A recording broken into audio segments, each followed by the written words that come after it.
Hello dear student, welcome all of you to CATG online classes. Student welcome back.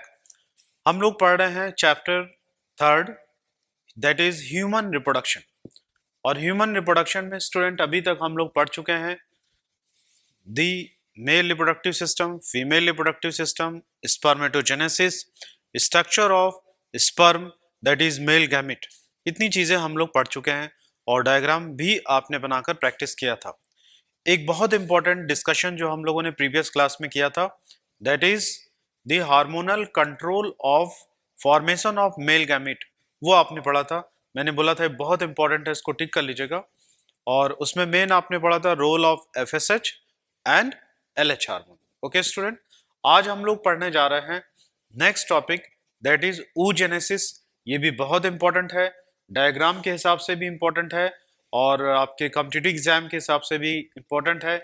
Board exam में भी question आए हुए हैं student. तो आज का जो हम लोगों का हेडिंग है, जो हम लोग आज डिस्कस करने जा रहे हैं दैट इज oogenesis, राइट। तो oogenesis आज आप सीखेंगे और पूरा तैयार करेंगे। देखिए oogenesis क्या है, सबसे पहले हम लोग ये समझते हैं what is meaning of oogenesis। Student ऊ रिलेटेड है ओवम से, यानी एग सेल से। तो oogenesis क्या हुआ? It is process of formation of female gamete that is ovum. तो एक पॉइंट पहले हम लोग नोट कर लेते हैं, the process of formation of female gamete, female के लिए हम लोग ये साइन यूज करते हैं, female gamete that is egg cell और ovum is called oogenesis। Okay student, तो oogenesis क्या हुआ? The process of formation of female gamete that is egg cell or ovum is called oogenesis। Clear? oogenesis क्या है? I think सभी को याद हो गया होगा। फीमेल गैमेट के फॉर्मेशन के प्रोसेस को बोलते हैं oogenesis। अब नेक्स्ट स्टेप है कि oogenesis कब शुरू होता है और कहां पे होता है। तो नेक्स्ट पॉइंट हम लोग नोट करेंगे, oogenesis began during embryonic phase। Student oogenesis का जो प्रोसेस है वो एम्ब्रियोनिक फेज में शुरू होता है और स्पर्मेटोजेनेसिस से इस पॉइंट पे ये डिफर करता है। यानी एक डिफरेंस आप बहुत ही आराम से निकाल सकते हैं, difference between spermatogenesis and oogenesis। Spermatogenesis after birth होता है एट प्यूबर्टी स्टेज, जबकि oogenesis का प्रोसेस है वो शुरू हो जाता है ड्यूरिंग एम्ब्रियोनिक फेज। तो इस पॉइंट को आप डबल टिक कर सकते हैं क्योंकि इंपॉर्टेंट है और डिफरेंशिएट कर रहा है oogenesis को फ्रॉम स्पर्मेटोजेनेसिस। तो ड्यूरिंग एम्ब्रियोनिक फेज शुरू हो जाता है, मतलब बिफोर बर्थ। और स्टूडेंट क्या होता है, about 2 million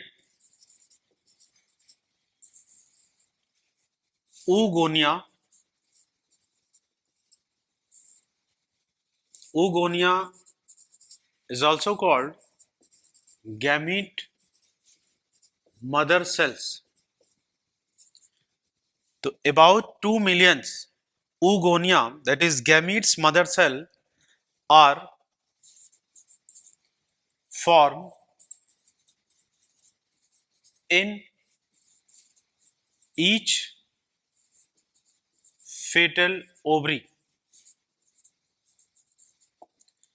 student process of oogenesis कहां होता है? प्रोसेस ऑफ oogenesis कहां होता है? ओवरी में होता है। और फीटल के ओवरी में बिफोर बर्थ की बात हो रही है एम्ब्रियोनिक फेज में। तो एम्ब्रियोनिक फेज में क्या बोलेंगे? फीटस बोलेंगे। तो फीटल के ओवरी में क्या होता है? 2 मिलियन ईच फीटल ओवरी में, आप जानते हैं देयर इज 2 ओवरी। तो एक ओवरी में 2 million, 1 million is equal to 10 lakhs, तो 2 million is equal to 20 lakhs oogonia, जिसको बोलते हैं गैमीट मदर सेल्स बन जाते हैं। यानी oogenesis का प्रोसेस कहाँ होता है? ओवरी में, एक पॉइंट। दूसरा, ये before birth during embryonic phase होता है। एंड थर्ड पॉइंट कि in each foetal ovary about 2 million oogonia that is also called gamete mother cell, female के लिए बात हो रही है स्टूडेंट, गैमीट मदर सेल बोलते हैं, वो फीटल ओवरी में बन जाता है। नेक्स्ट पॉइंट है student, no oogonia are form after birth. देखिए, बर्थ के बाद oogonia का फॉर्मेशन नहीं होता, यानी ओवरी में oogonia का फॉर्मेशन हो चुका है before birth during embryonic phase, और एवरी फीटल ओवरी में अबाउट 2 मिलियन oogonia बन चुके हैं स्टूडेंट। और कोई भी oogonia का फॉर्मेशन बर्थ के बाद नहीं होता है। ये इंपॉर्टेंट है आपके नीट एग्जाम के लिए, तो आप इसको ज़रूर नोट कर लें। और मैंने आपको जैसा सजेस्ट किया था कि आप अपनी कॉपी में अपने ओन हैंड राइटिंग में एक प्रॉपर नोट्स बनाते हैं, तो वो आपके लिए बहुत ही बेटर होगा, क्योंकि आप उसको कभी भी उठाएंगे तो आपको तुरंत समझ में आ जाएगा। प्लस अगर आप कोई भी चीज़ अपने ओन हैंड राइटिंग में लिखते हैं तो आपको पढ़ने में भी इजी रहेगा, और एक बार लिखने में आपका प्रैक्टिस हो जाएगा। तो oogonia के बारे में हम लोग बात कर रहे हैं स्टूडेंट। oogonia बर्थ के बाद नहीं बनता। तो अब आते हैं, आगे बढ़ते हैं। अब क्या होगा? बर्थ के बाद oogonia में डिवीजन शुरू होगा, और oogonia will undergo meiosis।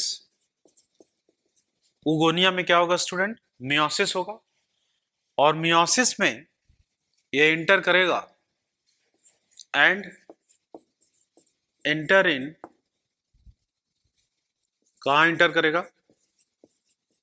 Inter in prophase first stage, prophase first stage में इंटर करेगा, और क्या बनाएगा? इसको एरो देके हम लोग लिख लेते हैं, will form primary oocytes, primary oocytes बनाते हैं, और प्राइमरी oocytes बनने के बाद डिवीजन स्टॉप हो जाता है student, and division get stop. यहां पे प्राइमरी oocyte, फिर क्या होगा? Primary oocytes get surrounded by cells and now called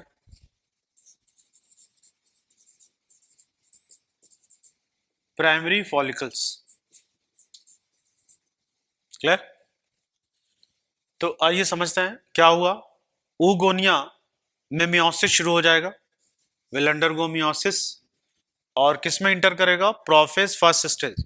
student आप जानते हैं meiosis is a type of cell division, जिसमें एक पेरेंट सेल डिवाइड करके 4 डॉटर सेल बनाते हैं, जिसमें क्रोमोसोम नंबर हाफ होता है as compare to parent cell, right.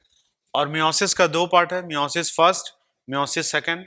Meiosis first का फिर 4 पार्ट है, prophase first, metaphase first, anaphase first, telophase first. तो oogonia में मियोसिस फर्स्ट हुआ, तो मियोसिस फर्स्ट में पहला फेज क्या आएगा? Prophase first stage. और प्रोफेज फर्स्ट स्टेज जब आ जाएगा स्टूडेंट, तो प्रोफेज फर्स्ट के बाद क्या बनेगा? प्राइमरी oocytes, यानी oogonia प्रोफेज फर्स्ट के बाद बनाया प्राइमरी oocyte, और प्रोफेज फर्स्ट स्टेज में डिवीजन स्टॉप हो जाएगा। मतलब there is arrest of this stage means primary oocytes, और primary oocyte will be surrounded by few cells. अब इसको बोलेंगे कॉल्ड प्राइमरी फॉलिकल्स, ठीक है। तो प्राइमरी फॉलिकल किससे बना? प्राइमरी oocyte से बना। प्राइमरी oocyte किससे बना? मियोसिस किसमें? oogonia में हुआ, उसके बाद ये बन गया। Clear student? तो प्राइमरी फॉलिकल तक अभी हम लोगों ने समझा है, तो आप इसको नोट कर सकते हैं। This is very very important और थोड़ा सा कॉन्सेप्चुअल है, तो इसको ध्यान से समझिएगा। तो फाइनल क्या हुआ? oogonia डिवाइड किया। प्रोफेज फर्स्ट के बाद क्या बना?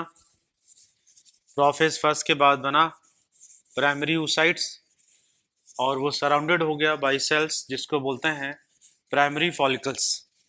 अब देखिए प्राइमरी फॉलिकल्स बन गया। अब बर्थ से प्यूबर्टी तक, तो यहां पे हम लोग लिखते हैं in female from birth till puberty, puberty as तक स्टूडेंट प्राइमरी फॉलिकल्स डीजनरेट होने शुरू हो जाते हैं। प्राइमरी फॉलिकल्स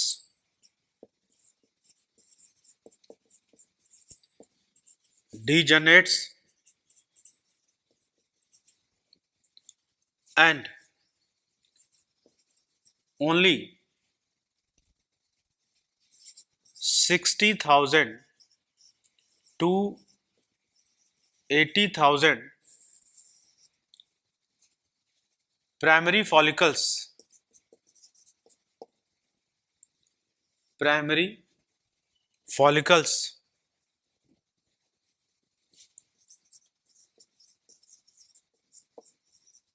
are left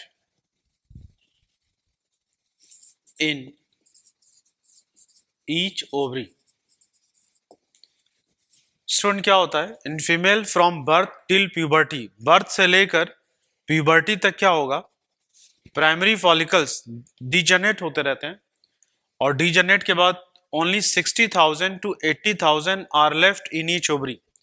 एक ओवरी में जो मिलियंस में था अब केवल बचेगा 60,000 to 80,000। ठीक है, और प्राइमरी फॉलिकल्स यहां पे सराउंडेड होगा by layer of cells that is called granulosa cells, और इसको बोलेंगे सेकेंडरी फॉलिकल्स, और सेकेंडरी फॉलिकल फिर बनाएगा टर्शरी फॉलिकल। तो आप पहले इतना नोट कर लीजिए, फिर हम लोग आगे बढ़ते हैं। ये बहुत इंपॉर्टेंट पॉइंट है। Only 60 to 80,000 primary follicles are left in each ovary. So primary follicles, अभी इसमें कोई डिवीजन नहीं हो रहा है। हम लोगों ने बात किया कि प्राइमरी oocytes में ही डिवीजन रुक जाता है। अब देखिए प्राइमरी फॉलिकल्स के अंदर प्राइमरी oocyte है, तो प्राइमरी फॉलिकल्स पहले हम लोग लिखते हैं प्राइमरी फॉलिकल्स। ये स्टूडेंट हुआ gets surrounded by layer of cells, यहां पे नोट करते हैं gets surrounded by layer of granulosa cells, और जब इससे सराउंडेड हो जाएगा तो उसको बोलेंगे secondary follicle. Now it is called secondary follicles, और सेकेंडरी फॉलिकल फिर मेच्योर होगा और क्या बनाएगा? It will form tertiary follicles. और student tertiary follicle is identified by presence of fluid filled cavity called antrum। This is very important student for your competitive exam। तो देखिए primary follicles के अंदर क्या है? प्राइमरी oocyte है, और primary follicles क्या हुआ? It get surrounded by layer of granulosa sales, इसको क्या बोलेंगे? Secondary follicles. सेकेंडरी फॉलिकल्स फिर बनाया टर्शरी फॉलिकल्स, और tertiary follicle is identified by presence of fluid filled cavity called antrum. Clear? ये ध्यान रखिएगा, कई बार ये क्वेश्चन पीएमटी एग्जाम में आया हुआ है। Antrum is found in which kind of follicle? So antrum that is a fluid filled cavity is found in tertiary follicle. तो you can note down the things, आप नोट कर सकते हैं। और फिर हम लोग अब इसमें आगे बढ़ते हैं। अब टर्शरी फॉलिकल बन गया, अब देखिए इसमें नेक्स्ट स्टेप क्या हो रहा है स्टूडेंट। प्राइमरी oocyte अब क्या होगा? ग्रो करेगा और बना लिया टर्शरी फॉलिकल। टर्शरी फॉलिकल बनने के बाद मियोसिस फर्स्ट कंप्लीट हो जाएगा। तो after formation of tertiary follicles, meiosis first is completed।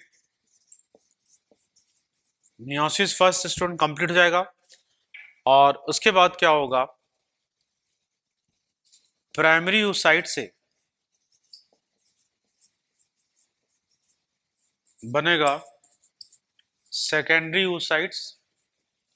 Secondary oocyte बनेगा स्टूडेंट, प्लस यहां पे बनेगा plus first polar body. First polar body बन जाएगा, और टर्शरी फॉलिकल फिर जब फर्स्ट पोलर बॉडी बन जाएगा, after that tertiary follicle mature to form Graafian follicle. Graafian follicle बनाएगा स्टूडेंट, और secondary oocyte when covered by membrane it will be covered by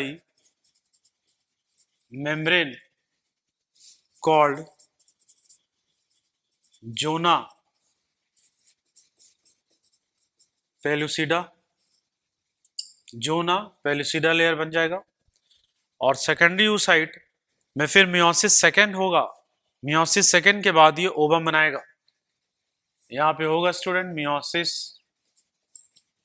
second, और ये बना देगा ovum, that is female gamete. Ovum plus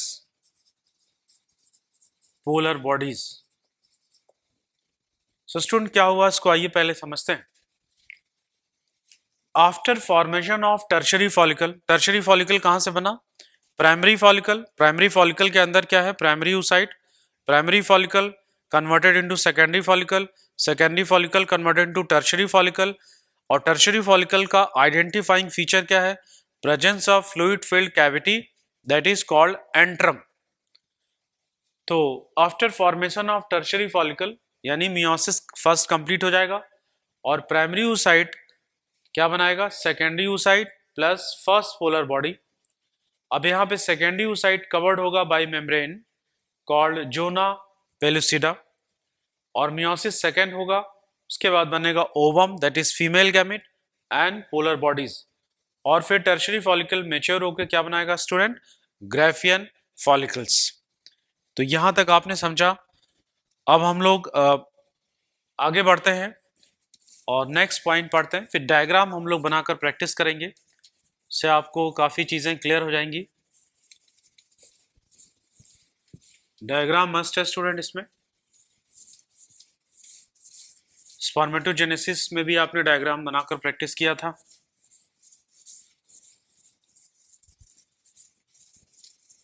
तो next एक point हम आपको अभी बता रहे हैं, आफ्टर दैट हम लोग डायग्राम बनाकर प्रैक्टिस करेंगे। नेक्स्ट पॉइंट है स्टूडेंट ओव्यूलेशन।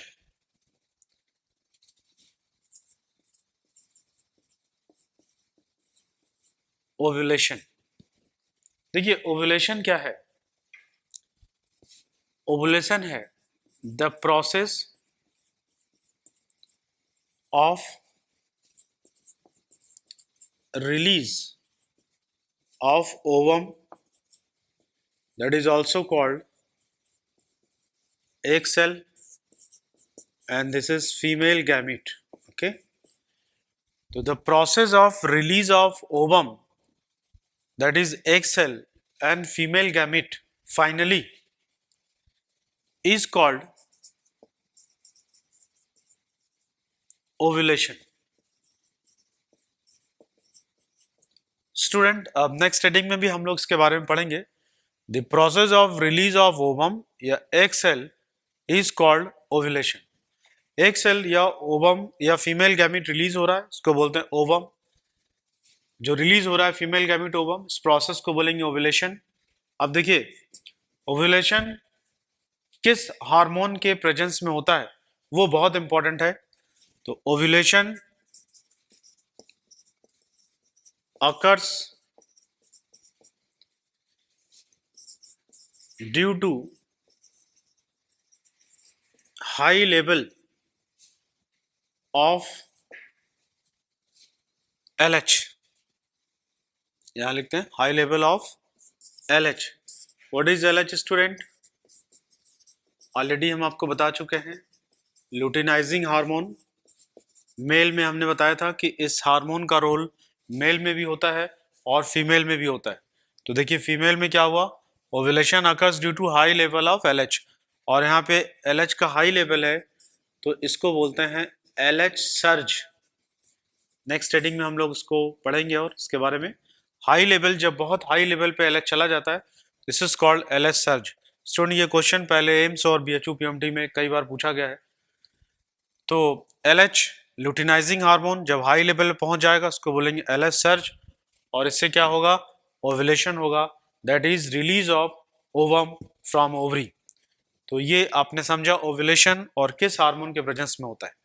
अब हम लोग डायग्राम बनाकर प्रैक्टिस करने जा रहे हैं the process of oogenesis. Student oogenesis में 2-3 पॉइंट आप जरूर ध्यान में रखिएगा. फर्स्ट, oogenesis एम्ब्रियोनिक फेज में स्टार्ट होता है, जबकि स्पर्मेटोजेनेसिस प्यूबर्टी फेज में स्टार्ट होता है. सेकेंड, oogenesis में एम्ब्रियोनिक फेज में 2 मिलियन oogonia बन जाता है, और आफ्टर बर्थ कोई भी oogonia का फॉर्मेशन नहीं होता, ये ध्यान रखेंगे. फिर presence of a cavity called antrum that is present in tertiary follicle, इसको ध्यान रखेंगे. अब हम लोग डिस्कशन करने जा रहे हैं डायग्राम के बारे में, और डायग्राम पहले हम लोग बनाते हैं उसके बाद बात करते हैं. स्टूडेंट क्या है oogonia, पहले अपना नंबर इंक्रीज करता है. जैसे स्पर्मेटोगोनिया में आपने पढ़ा था कि स्पर्मेटोगोनिया इंक्रीजेज इट्स नंबर, उसी तरह oogonia भी अपना नंबर इंक्रीज करता है. oogonia ये अपना नंबर इंक्रीज करेगा, और ये नंबर इंक्रीज करेगा तो इस फेज को आप क्या बोलेंगे, this phase is called multiplicative phase, right. और यहाँ पे बहुत सारे देखिए oogonia बन जाएंगे, और यहाँ पे क्या हो रहा है, यहाँ पे माइटोसिस हो रहा है. क्लियर. तो oogonia डिवाइड करेगा बाई माइटोसिस, और बहुत सारे oogonia बन गए, यानी ये अपना नंबर इंक्रीज किया. और जब नंबर इंक्रीज करता है उसको बोलते हैं मल्टीप्लिकेटिव फेज, मल्टीप्लाई करता है. स्टूडेंट मल्टीप्लाई मतलब नंबर बढ़ा रहे. तो बहुत सारे oogonia बन गए, 2 मिलियन oogonia बने, अभी आपने समझा था. अब देखिए ये कब होगा, it occurs during foetal life, यानी ये एम्ब्रियोनिक फेज में हो रहा है. अब इसके बाद देखिए नेक्स्ट फेज क्या आएगा. अच्छा यहाँ पे प्लॉइडी की बात करेंगे तो 2n होगा. 2n का मतलब डिप्लॉयड है, और कितना क्रोमोसोम है इसमें, 46 क्रोमोसोम है. स्टूडेंट अब मल्टीप्लिकेटिव फेज के बाद सेकेंड फेज क्या हो रहा है, ग्रोथ फेज. देखिए ग्रोथ फेज में क्या होगा, यहाँ पे प्राइमरी बनेगा, प्राइमरी साइड ग्रो करेगा, ये ग्रो करेगा. स्टूडेंट ग्रो करके क्या बनाएगा, oogonia ग्रो करेगा, और ये बनाएगा प्राइमरी oocyte, करेक्ट. अब देखिए यहाँ ग्रो करके बड़ा बना दिया गया प्राइमरी oocyte, तो यहाँ पे ग्रो कर रहा है, इसके लिए इसको क्या बोलेंगे, ग्रोथ फेज। अब देखिए ग्रोथ फेज के बाद अब जो नेक्स्ट फेज आएगा वो होगा बर्थ, बर्थ से लेकर till puberty, from birth till puberty stage. अब इस केस में देखिए स्टूडेंट क्या होगा, यहां पे प्राइमरी oocyte में डिवीजन शुरू होगा, और अब यहां पे जो डिवीजन होगा वो होगा मियोसिस फर्स्ट। यहां पे स्टूडेंट मियोसिस फर्स्ट होगा। मियोसिस फर्स्ट के बाद बनेगा सेकेंडरी oocyte, सेकेंडरी oocyte बना, और साथ में यहां पे एक स्मॉल स्फेरिकल बॉडी बनता है, this is called student first polar body, this is called first polar body इसको बोलते हैं। ओके ये ध्यान रखेंगे, this is called first polar body और सेकेंडरी oocyte। अब मियोसिस फर्स्ट, आप जानते हैं meiosis first is called reduction division. यहाँ पे देखिए ग्रो कर रहा है, तो यहाँ पे भी n है और यहाँ पे भी n होगा, क्योंकि ये ग्रो किया है अभी 2n है, यहाँ पे 2n है, तो यहाँ पे भी क्या होगा 2n होगा, क्योंकि केवल ग्रो हो रहा है डिप्लॉयड। अब प्राइमरी oocyte में मियोसिस फर्स्ट हुआ, तो मियोसिस फर्स्ट के बाद क्रोमोसोम नंबर हाफ हो जाएगा, यानी n की जो प्लॉइडी है, यहाँ पे सेकेंडरी oocyte n रिप्रेजेंट करेगा इसकी प्लॉइडी, और फर्स्ट पोलर बॉडी की प्लॉइडी क्या होगी n। फिर से समझते हैं, यहाँ तक oogonia 2n है, 2n के बाद ग्रो किया साइज में, कोई चेंज नहीं है, तो यहाँ पे भी 2n ही होगा, और यहाँ मियोसिस फर्स्ट हुआ तो हाफ हो जाएगा n, यहाँ पे भी हो जाएगा n। अब देखिए अब इसमें आएगा नेक्स्ट स्टेप जो होगा वो क्या होगा, that will be meiosis second. Student you know meiosis second is equal to mitosis, तो सेकेंडरी oocyte में मियोसिस सेकेंड होगा, इसके बाद क्या बनेगा, फाइनल ओवम बनेगा, और this is called egg cell. Clear, तो एग सेल या ओवम बन जाएगा, और इसमें साथ में क्या बनेगा, second polar body, second polar body ये बनेगा स्टूडेंट। और बहुत सारे बायोलॉजिस्ट ये मानते हैं कि फर्स्ट पोलर बॉडी भी डिवाइड करेगा, क्योंकि यहाँ मियोसिस सेकेंड हो रहा है और ये डिवाइड करेगा, और यहाँ पे बनाएगा third and fourth polar bodies, ये थर्ड और फोर्थ पोलर बॉडी बनाएगा। तो first second third fourth polar bodies बन गया, और ये ओवम बन गया, ये फाइनल रिलीज होगा, और इस प्रोसेस को हम लोग बोलेंगे ओव्यूलेशन। और यहाँ पे स्टूडेंट ग्रोथ फेज है, ग्रोथ फेज के बाद इस यहाँ से यहाँ तक के फेज को आप बोलेंगे maturation phase, maturation phase. Okay तो फर्स्ट फेज हुआ मल्टीप्लिकेटिव फेज, सेकेंड फेज हुआ ग्रोथ फेज, थर्ड फेज हुआ मैच्योरेशन फेज। एन यहाँ पे है तो यहाँ पे भी प्लॉइडी एन होगा, इसका भी एन होगा, इसका भी एन होगा। और पोलर बॉडीज के बारे में ये बोला जाता है कि पोलर बॉडीज डीजनरेट हो जाते हैं, तो पोलर बॉडीज गेट्स डीजनरेटेड। और ये स्टूडेंट डायग्राम जो रिप्रेजेंट कर रहा है ये क्या है, ये है steps of oogenesis, this is different steps of oogenesis। तो if you are getting question in board exam कि आप oogenesis का डिफरेंट स्टेप्स दिखाइए, तो आप ये डिफरेंट स्टेप्स दिखाएंगे, और कॉम्पिटिटिव एग्जाम में इसमें बीच बीच में क्वेश्चन आ सकते हैं। तो अब आप फाइनली मेरे साथ ये डायग्राम को प्रॉपर याद करने जा रहे हैं, समझने जा रहे हैं। स्टूडेंट हम लोग ये डायग्राम क्या शो कर रहा है, किस लिए बनाया गया है, ये डायग्राम शो करता है प्रोसेस ऑफ oogenesis। oogenesis क्या है, फॉर्मेशन ऑफ ओवम और फीमेल गैमीट और egg cell is called oogenesis। इसकी शुरुआत कहाँ होती है, इसकी शुरुआत ओवरी में होती है। कब होती है, ड्यूरिंग एम्ब्रियोनिक फेज होता है। तो देखिए सबसे पहले क्या हुआ, oogonia will undergo mitosis, oogonia में माइटोसिस होगा, और oogonia अपना नंबर इंक्रीज करेगा, बहुत सारे oogonia बन जाएंगे। यहाँ पे नंबर इंक्रीज हो रहा है इसलिए इसको क्या बोलेंगे, मल्टीप्लिकेटिव फेज, क्योंकि oogonia अपना नंबर बढ़ा रहा है।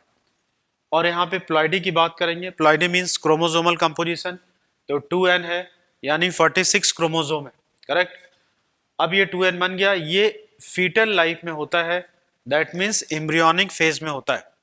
और हम लोगों ने अभी समझा है कि आफ्टर बर्थ कोई भी oogonia का फॉर्मेशन नहीं होता।